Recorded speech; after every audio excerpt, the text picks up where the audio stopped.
Olá, boa tarde. Começa aqui mais uma edição do nosso painel Regional Debates. Você com a gente de segunda a sexta-feira, sempre a partir da 1h30, conferindo e acompanhando os principais temas que envolvem aí o desenvolvimento, o crescimento da nossa região metropolitana, os problemas que nos afligem no dia a dia e acompanhando também discussões importantes com figuras nacionais, debatendo os temas que estão na pauta do país. Lembrando sempre que a gente tem uma reprise às 8 horas da noite, às 20 horas, portanto, e às 22h, 10 da noite, o nosso painel regional, também com entrevistas importantes e debates sobre a Baixada Santista e sobre o Brasil. Nessa edição, em pauta, a questão ambiental, especialmente que envolvendo a cidade de Cubatão, a poluição, que volta com força total a incomodar muito as pessoas. A gente vai discutir um pouco os motivos por essa situação. Cubatão, que na década de 80, nos anos 80, deixou de ser o Vale da Morte e se transformou novamente aí no Vale da Vida, para a alegria de todos nós aqui da região metropolitana. Para falar muito sobre esse tema, a gente recebe aqui com prazer o ex-presidente da Câmara de Cubatão, ex-vice-prefeito da cidade, Armando Campinas. Boa tarde, prazer revê-lo. Tudo bem, Armando? Boa tarde, prazer é meu estar aqui com vocês e espero informar a população, não só de Cubatão, mas de toda a Baixada, com relação à poluição. E continuamos dizendo que falamos já há cerca de 30 anos ou mais. A poluição não é um problema só de Cubatão. É um problema de toda a região da Baixada Santista, porque ela não tem fronteiras. E nós tivemos, na década de 80, como você bem lembrou, fomos considerados Vale da Morte em razão da poluição. E com a eleição do governo Montoro, deu-se uma tremenda batalha, porque quando o Montoro assumiu o governo de São Paulo, ele encontrou lá um dinheiro a fundo perdido, com destinação a combate da poluição. E já vinha lá da época do Maluf esse dinheiro, Só que representava 60% do necessário para fazer o combate à poluição que Cubatão precisava. Montoro, com aquele recurso na mão, entendeu que, quando se falava em poluição, se lembrava logo de Cubatão, porque éramos o Vale da Morte. Tinha lá os casos dos anencéfalos, exatamente, extremamente desagradáveis. Eu só vou cortar você rapidinho, viu, Armando, para fazer a apresentação aqui dos nossos companheiros aqui que compõem a mesa aqui. A nossa Olívia Pérez, cientista política. Boa tarde, tudo bem, Olívia? Boa tarde, Boturão. Boa tarde, Armando. E boa tarde a todos aqueles que estão nos assistindo. E o nosso Aldo Neto participa mais uma vez e colabora com a gente aqui do painel Debates. Tudo bem, Aldo? Boa tarde, Boturão. Boa tarde, Olívia. Boa tarde ao doutor Armando, um dos políticos históricos aí de Cubatão e da nossa Baixada Santista.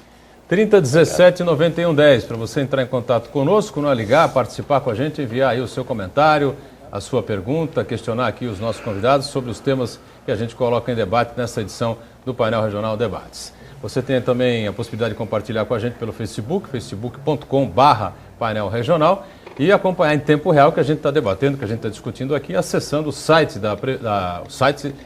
da TV Santa Cecília, o nosso Santa Portal. Acessa lá o Santa Portal, clica no ícone Painel Regional e acompanha a gente em tempo real. O programa encerrado, ele fica disponibilizado para você no YouTube. Você acessa lá o YouTube e confere algumas partes que você tenha perdido, ou então rever o programa na íntegra. Bom, meu caro Armando Campinas, você estava aí começando a historiar aquela situação complicada, difícil que o Cubatão viveu lá na década de 70, nos anos 80, e que depois, com os investimentos do governo do Estado, capitaneado pelo governador Franco Montoro, e com uma participação muito importante também, se há de lembrar e concordar comigo, do então deputado estadual Rubens Lara, Cubatão acabou sofrendo uma transformação muito grande. Mas vamos começar do começo, então. A origem dessa poluição toda, claro, foi a instalação do polo industrial, polo petroquímico, Exato. A industrialização em Cubatão começou na década de 50 com a implantação da refinaria. Depois, em 60, com o início da implantação da Cosipa. E depois aquele monte de indústrias que vocês todos conhecem. Isso tudo feito de forma desordenada na época. Essa é a grande questão, É o grande problema. Mas, como eu dizia, na década de 80, por vontade política do governador Montoro, deu-se início a um trabalho que não diminuiu, como se dizia na época, 93% da poluição. mas diminuímos 93% das fontes poluidoras, que é diferente. E isto em razão da vontade do Montoro e também da atuação da Câmara da época. Porque naquela época, como nós não tínhamos o prefeito eleito pelo povo, o representante do governo e do partido na cidade era quem estivesse na presidência da Câmara. E, casualmente, eu estava presidente nessa oportunidade e fui encarregado, juntamente com os outros vereadores do partido, a fazer contatos com esses capitães de empresas, de indústrias, para que a gente desse início ao trabalho de exposição e pedindo a eles que contribuíssem, inclusive financeiramente, com aquela parcela que faltava, que seria aqueles 40% que faltavam para fazer o conjunto de recursos necessários, segundo os planejadores, para se combater a poluição. Criaram-se aqueles filtros, não é? Exato. Não sei se a gente pode chamar de chaminés, né? Cada indústria tinha lá a sua peculiaridade com relação à poluição. Até que eu me lembro aqui de um episódio, sem citar nome de empresa, mas nós fomos numa empresa que produzia fertilizantes e tinha duas enormes chaminés. Uma delas tinha uma fumaça escura que se dissolvia. Depois de 10, 15 metros, ela se dissolvia. Mas tinha uma outra chaminé que fazia uma ligação com as nuvens, de uma fumaça preta, negra, que assombrava todo mundo. E nós conversando lá com o gerente da indústria, e ele nos contava que nós dissemos para ele que tínhamos um acordo de cavalheiro com o governador, que embora nós não tivéssemos poder de policiar as plantas, nós tínhamos um acordo de cavalheiro entre governo do estado, CETESB e Câmara Municipal de Cubatão, no sentido de que, se alguma planta fosse instalada, alguma renovação de projetos dentro da área industrial tivesse que acontecer, eles mandariam esses projetos, essa planta para a Câmara, e a Câmara teria 30 dias para gritar ou ficar quieta. Se nós berrássemos, eles não aprovariam o projeto. E nós conversando isso com eles, eles aproveitaram para dizer que isso tinha um projeto que funcionava lá no Rio Grande do Sul, que eliminava aquela poluição e que precisava da autorização da CETESB para que isso fosse implantado nessa determinada indústria. E essa autorização foi dada? Foi dada, mas nós não conhecíamos o projeto. Onde é que está isso para a gente ver? Está lá no Rio Grande do Sul. Vou verificar se há dotação para isso na Câmara e, se tiver, nós vamos até lá ver isso, sim. Porque também naquela época havia um distanciamento muito grande entre o povo, que era representado pelo Poder Legislativo, já que não tínhamos eleição de prefeito, e essa proximidade entre povo, representado pelo Legislativo, e indústrias não havia. Havia, sim, era um distanciamento muito grande. Qualquer político que se visse conversando com o industrial já era suspeito. Então havia esse preconceito, né? E eu sempre disse imbecil, de não se querer nem conversar com o pessoal. Nesse exato momento, nós concordamos em ir para lá com as despesas pagas pela própria indústria e fomos lá e verificamos que existia uma planta lá instalada e tinha acabado com esse problema. Autorizamos, ficamos quietos, a CETESB, em razão desse acordo de cavalheiro, vendo que a Câmara ficou calada, autorizou e terminou aquela poluição horrorosa naquelas duas chaminés. Então, eu estou contando esse episódio para dizer o seguinte: havia uma atuação constante, né, para que as coisas acontecessem. E o povo, então, estava com esse canal aberto via Câmara. Eu não estou aqui dizendo... Foi manchete até da imprensa da mídia internacional por causa eu acho que nós fomos o único município que trouxe todas as revistas do mundo. Nós tivemos todas as revistas do mundo, né, entrevistando os vereadores lá de Cubatão. E eu cito, inclusive, os vereadores... Depois da virada do fim da poluição, né? Durante o trabalho de despoluição. Durante esse trabalho. Cagé, por exemplo, foi entrevistado muito. E até uma entrevista do Cagé na época, que ele diz assim, o planeta vai explodir. Aí, não sei qual foi a televisão que filmou umas camisetas no varal e colocou lá, né, 10, 9, 8, 0 e tal, implodindo o planeta. O Romeu Magalhães teve uma atuação muito grande, Dorival, enfim, aquela Câmara toda se unia para combater a poluição e para cobrar do industrial. O que a gente costumava dizer, e hoje ainda ainda vale dizer, que todo progresso que atente contra o bem-estar do ser humano não é progresso, é um bom gancho aqui. Né? A gente ouviu aqui os dois nossos companheiros aqui, a Olívia e o nosso Aldo aí, estão interessados em indagar você aí. Vou aproveitar um pouco o final da frase dele. Bom, Cubatão passa por diversos problemas, a segurança pública sem dúvida é um deles e a poluição é outro. Acho que a população de Cubatão tem baixa qualidade de vida, ela sofre com excesso de indústrias, de caminhões, me parece que ela é pouco olhada em relação às outras cidades da Baixada Santista. Santos também tem uma discussão atual sobre a instalação de terminal de grãos aí no porto e sobre como prejudica quem vive lá no entorno. O que tem por trás desse debate é uma discussão sobre crescimento versus meio ambiente. A agenda ambiental no Brasil ela é muito recente, ela ganhou vulto, aí ficou famosa com a Eco 92, que foi um evento realizado no Rio de Janeiro, já faz mais de 20 anos, então a gente vê que é uma agenda, é uma preocupação recente, que virou inclusive bandeira política e é uma das bandeiras da Marina Silva, uma possível candidata à presidência. O que eu vejo hoje no discurso é uma acentuação, uma tônica muito grande para o crescimento, né? Então vamos trazer mais indústria, vamos crescer, vamos construir casa, construir comércio, mas se esse crescimento não for feito com uma preocupação no meio ambiente, não adianta, porque o que a gente quer é que tenha crescimento e tenha também qualidade de vida para as pessoas que moram lá. Então, crescimento sem preocupação com o meio ambiente, com sustentabilidade, não faz muito sentido. Pois não. Estava ouvindo com muita atenção o doutor Armando falando e achei muito interessante, principalmente porque mostra o valor da Câmara dos Vereadores, né?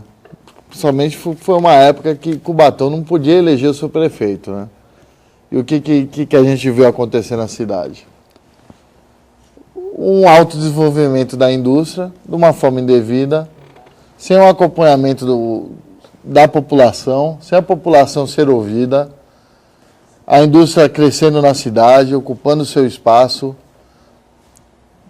sem ouvir o povo que por lá vivia, sem dar atenção à demanda populacional da comunidade que ali estava. E a Câmara lá quieta até ter força, que só conseguiu ter isso quando o governador Montoro assumiu. Que quando votou o bipartidarismo que era um governo já democrático, né? O Montoro era um governo preocupado exatamente com a participação da população. E é interessante o Aldo falar isso, porque a gente fala de casos de anencéfalos, de pessoas que sofrem com a poluição. São pessoas, né? Não podem virar estatística. São pessoas que estão sendo prejudicadas por uma tônica no desenvolvimento a qualquer custo, a qualquer preço. E nisso, eu gostaria também de valorizar uma pessoa que senta muito nessa bancada que estou, que é o nosso saudoso não, que está aqui entre a gente, saudoso, que faz tempo que não vem aqui no programa. Nosso eterno deputado federal Gastone Henrique, responsável pela volta da autonomia de Cubatão. Isso. Que graças a ele, Cubatão e Santos também pôde voltar a eleger o seu prefeito, né, doutora? Uma aberração, muito né? Bem lembrado. Injustiça cometida contra os dois municípios que se transformaram área de segurança nacional, uma decisão autoritária, né, do governo autoritário, não podia se esperar outra coisa, né? A ditadura militar começou no golpe de 64, né? Agora, Armando, todos esses investimentos que a gente acompanha, que você citou aí, nós se vão 30 anos aproximadamente, né? O Montoro assumiu em 1983, né? Ganhou a eleição em 82, assumiu o governo em 83, começaram esses investimentos e 84, 85, por aí, aconteceu o período de despoluição da cidade de Cubatão. Isso foi mantido ao longo dessas 3 décadas, não? Essa preocupação toda? Não, eu acho que E não, essa luta é permanente. Permanente, né? Ou Acho tem que que isso é ser, igual a né? democracia. Tem que ser, temos que ser eternos vigilantes para que a democracia continue acontecendo. Poluição é a mesma coisa. Eu acho que se a gente afrouxar, a indústria avança. E, lamentavelmente, nós estamos bem à vontade para dizer que ela avança com poucas preocupações sociais. Ela avança e tem mais uma coisa, se elas estão lá para produzir bens, riqueza, eles vão avançando mesmo, porque o objetivo maior deles é produzir dinheiro, ganhar dinheiro com a industrialização. Mas o povo precisa ser lembrado, porque, como eu disse antes, nós entendemos que o progresso que atente contra a vida humana, né, não precisa nem atentar contra a vida, com o bem-estar do ser humano, não é progresso, é retrocesso. E você falou uma coisa aí, Léo, que realmente, o livro inclusive colocou também, que as indústrias, né, o povo não é nem consultado mais para que se faça um projeto industrial, que se aumente, que se reduza, que se coloque aqui ou acolá. Mas o povo, ele elege uns representantes, né? Esses representantes é que são a voz do povo. É o elo entre o povo e os industriais, é o elo entre o povo e os ecologistas. Enfim, essa estrutura política eleita pelo povo é que tem que representá-los. Então não podemos chamar também o povo para resolver tudo. Sim. Ele vai dizer, o que faz os vereadores? Para que nós vamos eleger vereador, deputado ou senador? Mas ele A está democracia sendo, é representativa, ele está né? sendo mal representado, né? Não, Mas cada um sabe o tem que uma acontece opinião. Eu também, acho que doutor Armando? são mal... O povo também usa mal a Câmara de Vereadores. O povo lembra de vereador para ir lá pedir emprego, ir lá pedir ajuda para arrumar uma vaga na escola. E esquece que aqui o vereador também existe para esse tipo de coisa. Exato. Mas quando você falou aí sobre a ausência da nossa autonomia política, eu também coloco isso também como culpa. A poluição cresceu, o combate à poluição demorou, também em razão da ausência do Estado de Direito. Já falei Se isso nós aqui tivéssemos- semana passada. Se nós tivéssemos sempre o Estado de Direito, a democracia em vigor, nós não tínhamos tanto problema como temos hoje. Nós temos uma região forte, né, desenvolvida, intelectualmente até Exato, avançada. exato. Mas Podíamos Santos, que até era não- a cidade piloto, continua sendo a cidade piloto da região metropolitana verdade, da Baixada é Santista, era conquistada lá, era considerada lá como a Moscou brasileira, a cidade vermelha, não sei o quê, mas era uma cidade avançada, né, uma das principais cidades do estado de São Paulo. E sem querer E ser depois que bairrista, nos viu? ceifaram, Sem querer ser infelizmente, bairrista, sofremos. Cubatão, Né? né? Sem querer ser bairrista, Cubatão Mas já sendo, né? pode falar sobre isso, por quê? Porque quando a nação brasileira precisava se industrializar, precisava de um local para criar a cozinha, para a refinaria, procuraram Cubatão e Cubatão abriu espaço. Fez um esforço extraordinário para se industrializar, né? E o que veio depois? Como premiação desse extraordinário esforço? Veio a cassação da autonomia. Quando nós perguntávamos, que eu queria ir lá na Câmara, um seminário de estudos e debates sobre autonomia política face à segurança nacional. Chamava o pessoal e dizia, por que não temos autonomia política? Se o artigo 85 da Constituição determina que cada brasileiro é um agente da segurança nacional. Eles não sabiam falar, não sabiam dizer por quê. Então foi uma premiação. Por que nós estamos sem autonomia política? Por que nós não podemos eleger o nosso prefeito? Porque vocês, graças ao vosso extraordinário esforço para se industrializar, atendendo às necessidades, não de Cubatão e nem de São Paulo, atendendo às necessidades do Brasil. Vocês se industrializaram, se tornaram área de segurança nacional e não podem eleger o prefeito. A gente até concordava, na época, que essa área de segurança nacional era devido, porque nós temos aqui um parque industrial que pode ser bombardeado, mas não era o Campos, nem era o Zadir Castelo Branco, nem era o Aurélio Araújo, que atirava melhor do que eu, melhor do que o Gino, melhor do que o Cagel, melhor do que o Mealho. segurança nacional poderia ser feita e deveria ser feita com um quartel-general lá dentro, com uma artilharia antiaérea, já que o medo era que explodisse a refinaria de petróleo, certo? Por que o prefeito, que nem revólver usava, o companheiro Campos, por exemplo, que foi um prefeito... Faleceu agora há pouco, mas nem revólver ele usava. Como é que ele ia fazer segurança no lugar do Chino, no lugar do Mirai, no lugar de qualquer outro? Não é isso?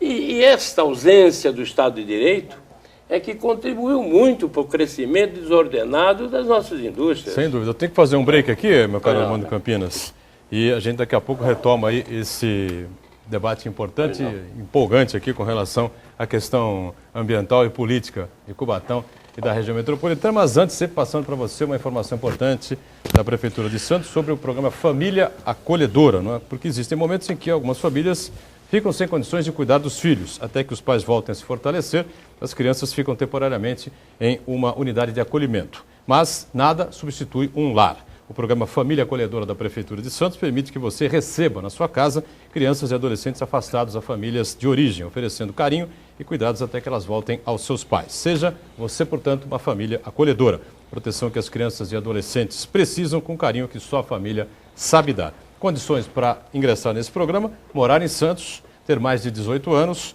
não ter interesse em adoção, não usar drogas ou álcool, não ter problemas financeiros, ter moradia digna, não é? E que a família aceite a participação no programa. As crianças têm entre 0 e 18 anos incompletos e o interessado pode, se quiser, acolher mais de uma criança. A família recebe uma ajuda de custo de R$ 386,62 por criança. Os contatos para esse programa na rua Clei Presgrave do Amaral, bairro do Boqueirão, em Santos, Clei Presgrave do Amaral 26, e o telefone 3251-9333. Intervalo, voltamos já. Voltando ao segundo bloco do painel Debates, que nesta quarta-feira, com prazer, recebe Armando Campinas, ex-presidente da Câmara de Cubatão e ex-vice-prefeito também do município. Contamos também com a participação da nossa Olívia Pérez, cientista política, e do nosso companheiro Aldo Neto também, não é? Na abertura eu acabei não fazendo a abertura trivial, tradicional que a gente faz aqui, não é? Mostrando a manchete do nosso parceiro aqui de todos os dias aqui no Painel Debates, o Jornal Diário do Litoral, DL, que traz na capa: moradores fecham entradas de 2 bairros, tá certo? Só complementando aqui, os munícipes impediram a prefeitura de derrubar os barracos. Isso lá no Morrinhos e no Cantagalo, lá em Guarujá, né? Além de problemas ambientais, nós estamos debatendo aqui, também vivemos sempre as turras com as questões habitacionais também, não é isso? Eu passo aqui um exemplar ao Armando Campinas, e na sequência ali para a professora Olívia Pérez, e lá na ponta para o nosso Aldo Neto. Viu? Obrigado, viu, Armando? Bom, aqui no intervalo a gente comentava sobre uma pesquisa, não é, que foi divulgada pela Folha de São Paulo, jornal Folha de São Paulo. Folha, não foi a Folha? Não, foi a Revista Exame. Revista Exame? Revista Exame. Então, é uma pesquisa estou com os dados aqui. Está com os dados aí, Aldo? Então o Aldo tem os dados aqui, pode é uma pesquisa do Instituto de Saúde e Sustentabilidade. Instituto de Saúde e Sustentabilidade. Que indica que a qualidade do ar causou a morte de 100 mil pessoas no estado de São Paulo entre 2066 e 2011. E que os maiores vilões são os veículos, correspondendo a 90% da poluição dentro do estado. E indica também os municípios com a maior média de poluição, né? E Cubatão? E Cubatão é o município mais poluído do estado de São Paulo. Muito bem. Em cima desse... Tem mais interessante que tem dados mais concisos. Ele indica aqui, por exemplo, que a média anual de PM2, o que é PM2 para o nosso telespectador entender? É a micropartícula de poeira, tá? Que é a qualidade da poeira dentro do ar. É 39,79 a média anual de poeira dentro do ar, tá? As mortes atribuídas à poluição do ar são 99. Internações por doenças atribuíveis à poluição, 352. O gasto público devido às internações, 611.575. Isso em Cubatão. Em Cubatão. Mas para você ver como é um problema que não é só de Cubatão, aqui na nossa região, entre os principais municípios, Santos é 1, 2, 3, 4, 5. É o 6º município Do estado mais poluído? do estado de São Paulo mais evidentemente poluído. por causa dessa questão que envolve os terminais portuários, né? Com certeza, que o nosso vereador Banha tem batido muito quando tem participado aqui no programa. O gasto público em Santos, com esse problema, chega a ser maior que em Cubatão. É 1.027.849 reais. Talvez porque a população seja maior também, Com né? Você certeza. acaba atingindo o número maior de pessoas, enfim, né? Muito bem. Proporcionalmente, Armando né? Campinas, com esses dados aí que o Aldo Neto acaba de nos ler, né? A nossa preocupação multiplica-se por 10, né? Porque quem lembra daquela época, década de 80, especificamente final dos anos 70, enfim, né? Quando o governador Montoro tomou aquela decisão de iniciar o processo de despoluição em Cubatão e houve toda aquela monopolização, né, da política cubatense, da população de Cubatão, a própria região metropolitana, né? A coisa realmente ganhava proporções gigantescas. O que acontece? Nós retrocedemos no tempo, é isso? Não é nem o que eu vou falar, os dados estão aí. Pois é. Nós já fomos Vale da Morte, já nos recuperamos, né? Vamos deixar bem claro, graças à vontade política do grande governador Franco Montoro. E agora, com os dados que se nos apresentam, estamos voltando ao passado. Mas o que Talvez, está se nós acontecendo? somos hoje Você que... A cidade mais poluída do estado de São Paulo, é possível que sejamos a cidade mais poluída do Brasil. Com certeza, Hã? com certeza. Daqui a pouco vamos ser novamente a cidade mais poluída do mundo, Com certeza, o se caminho a é esse. gente ficar quietos. Portanto, no passado, eu costumava dizer, quando eu queria acabar com as reuniões, né, a gente fazia muitas reuniões para ver se o pessoal entrava na proposta do Montoro. Eu Claro. tinha aqui 60%, vocês me botam aí 40% e vamos trabalhar juntos, né? Mas aqui ele ficava de vez em quando, era enfadonho, os caras, né? E eu costumava dizer assim, bom, eu vou fazer uma pergunta aqui para vocês. Nós todos continuamos industrializando, certo ou não? Não, todo mundo está industrializando. Quando a gente industrializa, a gente gera resíduos industriais? Gera, né? Gera. Se você industrializa, você gera algum resíduo industrial. Onde é que estão sendo guardados esses resíduos industriais? Aonde estão sendo guardados esses resíduos industriais? Na época, nós nem podíamos perguntar isso como eu pergunto hoje. Por quê? Porque vivíamos num estado, né, de arbítrio, não tínhamos o Estado de Direito funcionando. Hoje temos. Nós nem elegimos prefeito, nem governador. Na época você Hoje tinha. temos. Na época a sua preocupação é onde é que iam me guardar. Né? Iam guardar junto com esses resíduos. Exatamente. Em mim, graças a Deus, eu nunca calei a minha boca. Mas eu até tenho a agradecer o respeito que eles tiveram por mim, porque nunca participei de comício da Frente Ampla, lá com o pessoal todo e tal, mas não sei por que escapei. Mas teve companheiros, eu mesmo segui a perua, a van da Polícia Federal, que trazia o Cagé, né? Que parou aqui perto do Sindicato dos Metalúrgicos para pegar o saudoso companheiro Moacir, né? Que também foi junto. Aí vim aqui para acompanhar, para ver onde é que eles vão, onde é que vocês vão. Não, nós vamos entrevistar eles aí, depois a gente volta com eles e tal e tal. Mas então, naquela época, como você disse, a preocupação nossa, mas ainda assim a gente perguntava, onde é que estão esses resíduos, né? Hoje, não se vê ninguém perguntar isso. Não vejo, a gente não sente que as coisas estão sendo fiscalizadas. Tem O que acontece, Armando? avivar. A cidade Eu até se penso o acomodou, seguinte, isso? Vamos reativar aquele pessoal antigo aí. Chama o Cagé, chama o Romeu Magalhães. Romeu Magalhães tá aí. Chama o Dorival para vir para cá. Dorival tá em São Paulo, Chama né? essa gente que já mexeu com isso para mexer de novo. E chama já, antes que morram. Mas se não chamar esse pessoal, não tem novas lideranças preocupadas Deve com ter, isso? mas eu acho que Cubatão, este movimento, a gente levantando este movimento, o que vai acontecer? As novas lideranças vão dizer, opa, esses caras têm razão, esses velhos têm razão. Vamos nessa aí que vai dar certo. Os velhos não, os Por quê? experientes. né? Porque eles vão cheirar também isso. Não é só eu que cheirei, não. Uma vez eu trouxe Você acha que amigo a política cubatense se acomodou nos últimos 15, 20 anos? Seria isso? Eu não sei se a política se acomodou, ou se a... Ou acomodaram as políticas de Cubatão? Ou se a época é outra. Eu não sei explicar isso. Talvez a Olívia saiba, mas eu não sei explicar isso. Né? A Olívia é cientista política, não é? Pois é, eu acho cientista que... Mas ela tem ambientalista. Não, eu digo com relação a esse comportamento social. Não é isso? Ah, bom, aí ela com relação a esse comportamento social, expert. talvez ela saiba melhor que eu explicar isso. O que eu sei dizer é o seguinte: não estou vendo nenhuma ação em razão da manutenção do controle da poluição. Salvo, e é uma ressalva que tem que ser feita, ao Ministério Público. De vez em quando a gente tiver o Ministério Público aí em cima, e apelando, pesquisando e fazendo aí o trabalho deles. Só tenho visto o Ministério Público. Eu acho que tem que ser o conjunto da sociedade toda e, sobretudo, os políticos que a gente elege.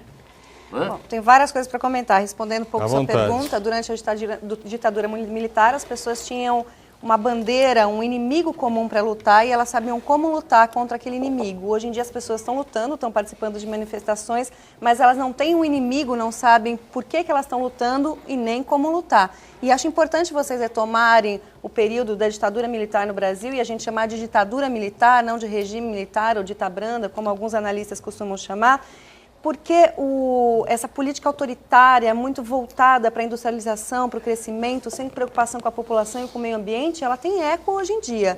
Então, se a gente não entende o período da ditadura militar, a gente não consegue entender os dias atuais. Desde lá, a gente tem, como bem colocou o Armando, as empresas privadas, elas querem o lucro e o Estado deve garantir o bem-estar, os direitos da população. O problema acontece quando há uma união entre Estado e empresas privadas. Tem que acomodar essas duas intenções, né? Quando há uma união, quando o Estado começa a trabalhar pelos interesses das empresas privadas, deturpa a função do Estado e o que a gente vê é um distanciamento maior entre os representantes e os anseios da população. É uma pena, porque eu acho que as empresas privadas, as indústrias, elas perdem quando elas não se preocupam com o bem-estar da população e com o meio ambiente. Eu dou aula de responsabilidade social, a gente sabe que responsabilidade social gera marketing, gera certificações internas, como uma série de ISO, e também prejudica o Estado. O Estado, como mostrou esses dados que o Aldo falou, ele gasta dinheiro com a poluição. Então, tem pessoas sofrendo de problemas respiratórios que procuram um serviço público e, portanto, ele gasta dinheiro. Além disso, acho que as prefeituras da Baixada Santista, elas saem muito prejudicadas com a poluição, porque nós somos cidades turísticas e nenhum turista quer vir aqui para respirar um ar poluído. Acho que um dos corretivos aí está na participação maior da população, fiscalizando o Estado para que não se atrele, para que não defenda interesses de empresas privadas. E o Aldo colocou que a população não sabe muito bem como fazer esse controle do Estado. Vai lá e pede favor para o político. De fato, pedir favor para o político está errado. É uma prática clientelista. A gente tem que cobrar para que o político defenda os direitos de todos os cidadãos. E eu vou defender a população aqui. A gente não sabe que é errado porque a gente tem pouca educação política. Além disso, as regras do nosso Estado, elas são feitas para que a gente não tenha consciência e não saiba. Quando a gente fala que o brasileiro não sabe muito bem quem votou na última eleição, bom, mas são 32 partidos políticos. Nem eu sei direito todos os nomes e a origem de todos eles. Então, ninguém pode saber de cabeça. Acho que a gente tem regras aí que prejudicam essa participação e tem uma falta de cultura de participação, de saber como lutar e por que lutar. Já que a Olívia tentou, eu vou explicar para o doutor Armando por que isso não está acontecendo. E é muito simples. Eu vou discordar da Olívia. Ela queria discordar de mim, eu vou discordar dela. Sabe o que está acontecendo, doutor Armando? É muito bonitinho sair com bandeira verde por aí e dizer que defende o verde. É muito bonito dizer que, eu vou fundar a rede. Aqui a decisão não é minha, é tudo discutido. É tudo democrático. Aí chega na última hora, assina a ficha do outro partido, para ter opção para decidir. Discutiu com todo mundo? Não discutiu com todo mundo. Discutiu com 50 mil filiados, as 300 e não sei quantas mil fichas que tinha legais na rede? Não discutiu. Mas é bonito dizer que defende o verde. Tem razão. O que nós vivemos hoje é a política do individualista. Por quê? Porque aí eu vou concordar em parte com a Olívia, nós não temos cultura, nós não temos educação para toda a população. O povo vota nas pessoas. Por que vota nas pessoas? Ah, ele me fez o favor, ele me quebrou o galho, aí vota na pessoa. Aí não se cria cultura. Aí a cultura é do clientelismo político. Então não se tem a bandeira. Não se pensa no amanhã, se pensa no hoje, no individualismo. As pessoas hoje estão individualistas. Você pensa no agora. Por mais que tenha a rede, o Facebook, as pessoas são individualistas, olham o próprio lado. Ninguém está pensando no meio ambiente, no problema global. Por mais que digam que estão, não, estou pensando no problema do voto. Eu quero ser o presidente da República, eu quero ser o governador, eu quero ser o vereador. Como é que eu vou ser? Ah, falar do verde é bonitinho. As pessoas se comovem. Falar do Beagle é bonitinho. Olha, todo mundo gosta de cachorrinho. Como fica compartilhar cachorrinho no Facebook, todo mundo gosta. Então é bonitinho. Então é por isso, doutor Armando. Por isso você falou muito bem. É importante chamar as pessoas da antiga, porque as pessoas da antiga sabem o valor disso, porque perderam o direito. Os jovens não sabem o que é isso. Exato, mas, Aldo, o jovem sempre teve o direito. Exato. É o que eu falo muito para o torcedor do Santos. O torcedor do Santos está acostumado a ganhar título. Não ficou 20 anos sem ter. Pelé, né? Marco Pelé, e eu acho que você nem discordou de mim, porque de fato a gente tem poucos partidos. A agenda ambiental deve fazer parte da plataforma do programa de todos os partidos, de todas as pessoas do Executivo, Legislativo e de toda a sociedade. Mas a gente tem partidos políticos, em especial na Alemanha, que se preocupa muito com o verde, que é o caso do Partido Verde. Não é o caso do Partido Verde no Brasil e nem da Rede de Sustentabilidade. Eu tenho que fazer um intervalo, mano. Vou deixar você me permite, por favor? Na volta, palavra... empenho aqui com você e abrir com a sua palavra a respeito desse tema aí. A gente tem que fazer o segundo break. Voltamos com o painel debate já. Nós estamos de volta ao terceiro e último bloco, né, desta edição do painel debates. Estou aqui com prazer conversando com Armando Campinas, ex-presidente da Câmara da cidade de Cubatão, ex-vice-prefeito da cidade, né? Também conosco a Olívia Pérez e o nosso Aldo Neto, mais uma vez conosco nesta edição do painel, que debate os problemas ambientais e a ameaça, não é?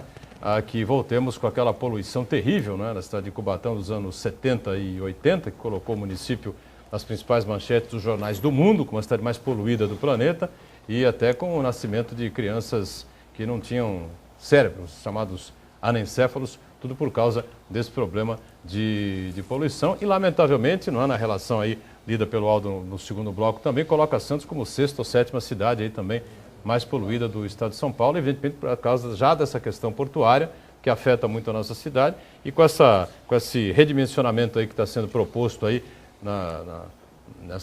com essa nova legislação ambiental, para esses novos terminais portuários. É pelos anencéfalos da ANTAC, Boturão. Os anencéfalos da ANTAC, não é? Se liberarem isso aí, nós vamos ter provavelmente mais problemas ambientais na Ponta da Praia, na Aparecida, na hora da Praia de Santos inteira, e questão de fertilizantes lá no Outeirinhos, enfim, é uma situação completamente descabida, combatida aqui, né? O Banha frequentemente fala sobre isso, o prefeito Paulo Alexandre também já esteve aqui, já se colocou radicalmente contra essa situação aí, e vamos aguardar para ver se a ANTAC toma consciência dessa coisa. Mas o Armando Campinas tinha uma colocação a fazer a respeito dessa discussão toda provocada pela Olívia e pelo Aldo em relação começamos a falar na época da ditadura, essa coisa toda, né, o Armando? O que a gente dizia antes, perdi até o fio da meada. Entendeu? Vamos recuperar. Você falava que o que tem que ter é reforma política. É isso, né? Eu falei aqui nos bastidores para você. Eu acho que de tudo que nós falamos, se nós analisarmos aí fala por fala, todos nós pedimos o quê? Uma grande reforma. Né? Sim. E eu então proponho uma reforma. Não precisa se mexer com a educação, nem com a saúde, nem com nada. Nós temos que fazer uma reforma política e partidária. Por que eu digo isso? Porque hoje, quem é o responsável pela eleição? É o povo. O poder emana do povo? Será que emana mesmo do povo esse poder? O povo elege, o povo vota em quem os partidos políticos apresentam para ele votar. Você não tem uma candidatura individualizada, independente, não. É só o que o partido coloca porque o povo pode votar. Você pode casar, desde que seja com a Maria, né? Fora isso, as comissões provisórias em todos os partidos não tem diretório como a gente tinha antigamente. No passado, nós tínhamos um diretório formado. Formado por quem? Por todos os filiados que nós tínhamos dentro do partido. O MDB, por exemplo, eu presidi o MDB muitas vezes, nós tínhamos lá 9, 10 mil filiados. Eles elegiam um diretório. Esse diretório ia determinar a política do município. Não tinha interferência nenhuma de deputado, nem de governador, nem de ninguém. Então, isto era no passado. Hoje, quem é que manda no Brasil? Nós temos talvez umas 200 pessoas que mandam nos partidos a nível nacional. Esse pessoal é que manda no Brasil. Por quê? Porque se o diretório lá de Santos, do partido tal, não quiser apoiar o deputado tal, Valdemar da Costa Neto, ou Joaquim da Silva, Manuel de Souza, o que acontece? Eles instituem a comissão provisória, botam outra qualquer e acabou o papo. Onde é que o poder está emanando do povo? De forma nenhuma. Os partidos têm donos, né? Os partidos têm donos e os donos é que resolvem as situações todas do ponto de vista partidário e eleitoral. Os donos do poder, como já escrevia o Raimundo Faura há muito tempo. Exatamente. Eu queria só falar sobre os anencéfalos que nasceram efetivamente em Cubatão, porque lembro de um caso, eu estava presidindo uma sessão na Câmara, quando chegou a notícia para mim, olha, nasceu outro menino no hospital, sem parte da cabeça e tal. E eu suspendi a sessão e fomos todos lá. Todos os vereadores que quiseram ir foram lá comigo constatar isso. Constatamos, efetivamente, havia acontecido. Voltamos para a Câmara, mandei fechar as portas e tal, botei os funcionários sob juramento que iam ficar e fiz uma sessão secreta. Instalei uma comissão para apurar a veracidade disso e de forma bem sigilosa, porque eu não queria deixar em pânico as grávidas da cidade. Certo?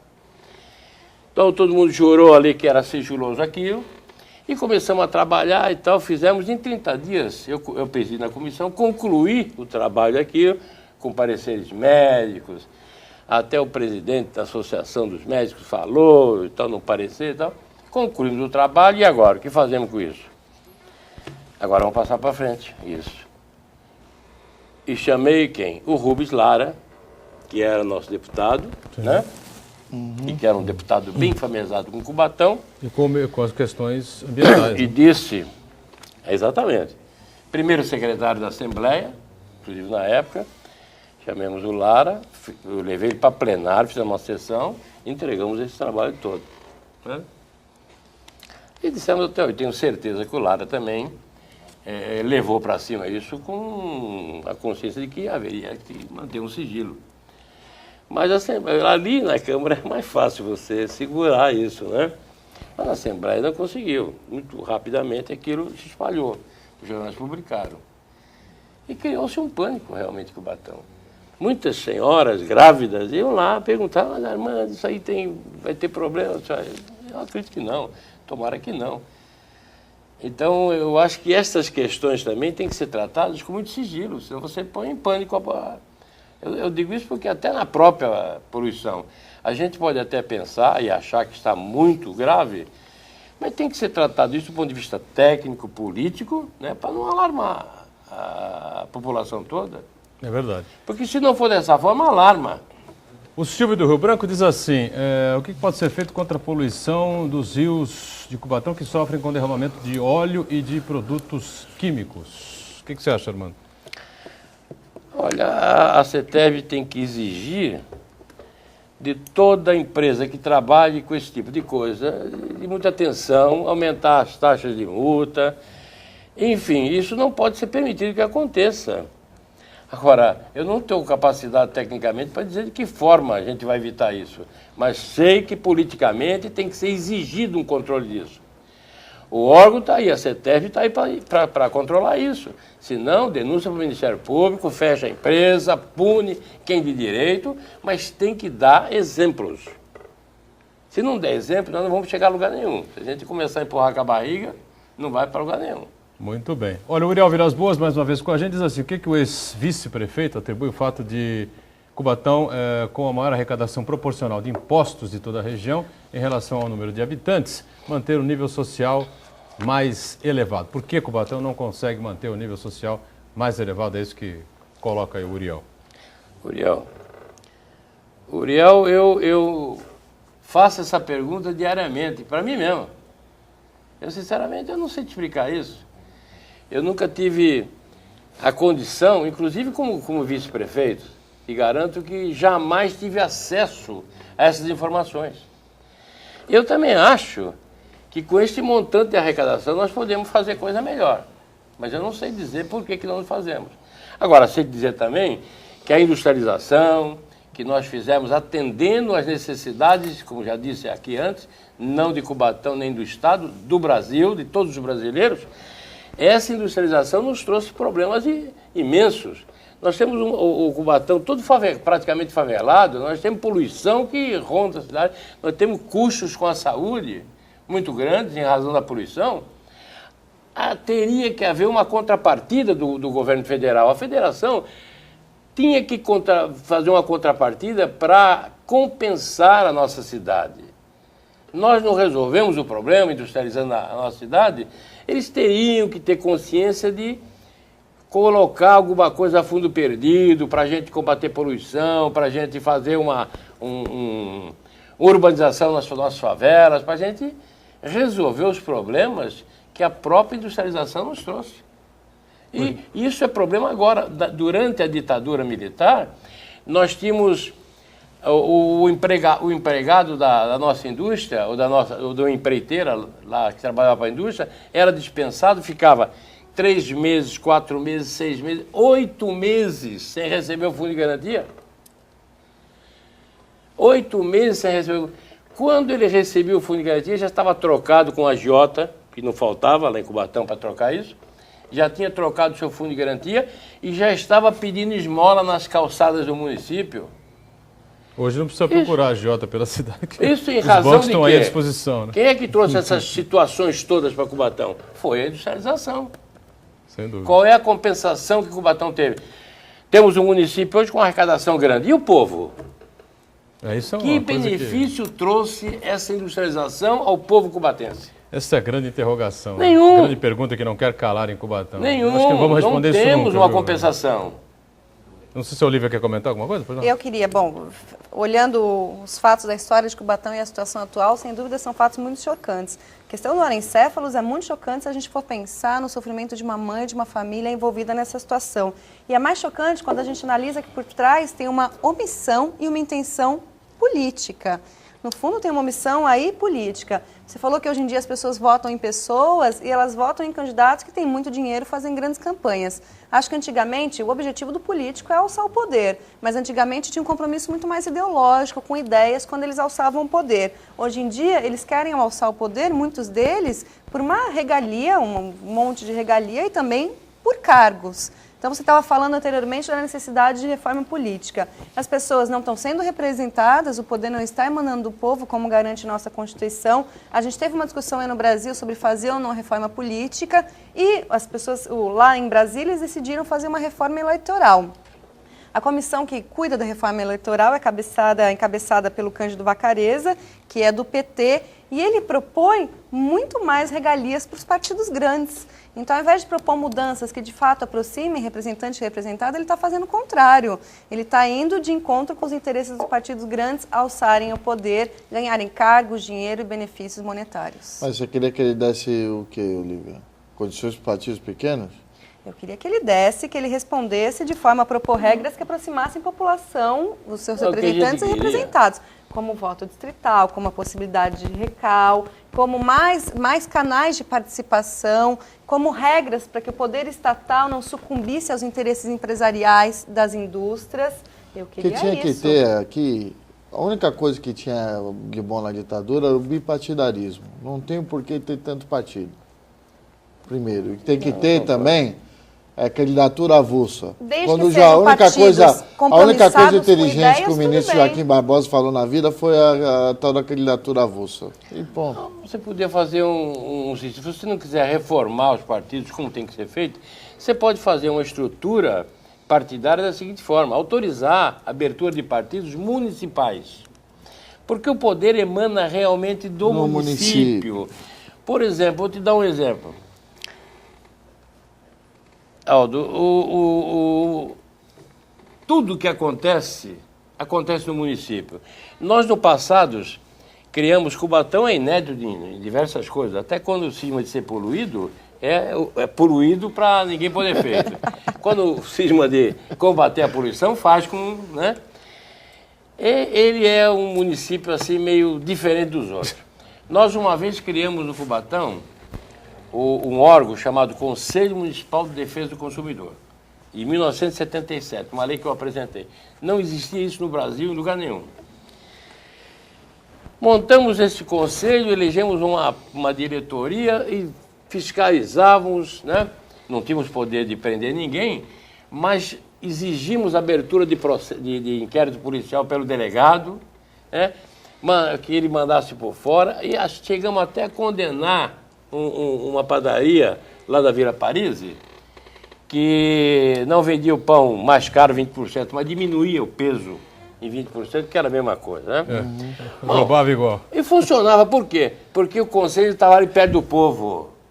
E o conselho não esperava que o povo venha a ele. Não, ele ia atrás do povo, ele ia fazer blitz nos supermercados, entendeu? Hoje, agora não. Agora o Estado e a Federação fez um monte de órgão. É o Condecom, é o Condis. Tudo à distância, né? Mas tá tudo lá, rapaz. Se tu chegar lá, ele vai te atender e vai até te encaminhar de forma coerente. Mas você tem que sair daqui, pegar um ônibus, né? O povo não faz isso. É um assunto para a gente debater em outras oportunidades. Você tem que ir atrás do problema, não deixar que o povo venha com o problema para você, poxa. É um assunto para a gente discutir em outras oportunidades, sem dúvida nenhuma, que você vai voltar aqui com a gente em novas edições aqui do Painel Debates para falar de Cubatão, da região metropolitana, questões ambientais e de política também. Obrigado, foi um prazer rever você, viu, Armando Campinas? Obrigado. Obrigado a você. Obrigado, Olívia. Obrigado, Aldo, também por estarem com a gente aqui no programa. Você que nos acompanhou. O Painel Debates volta amanhã, 1h30 da tarde, reprise às 20 horas e o painel regional à noite, às 22 horas. 10 da noite, portanto. Obrigado. Tchau.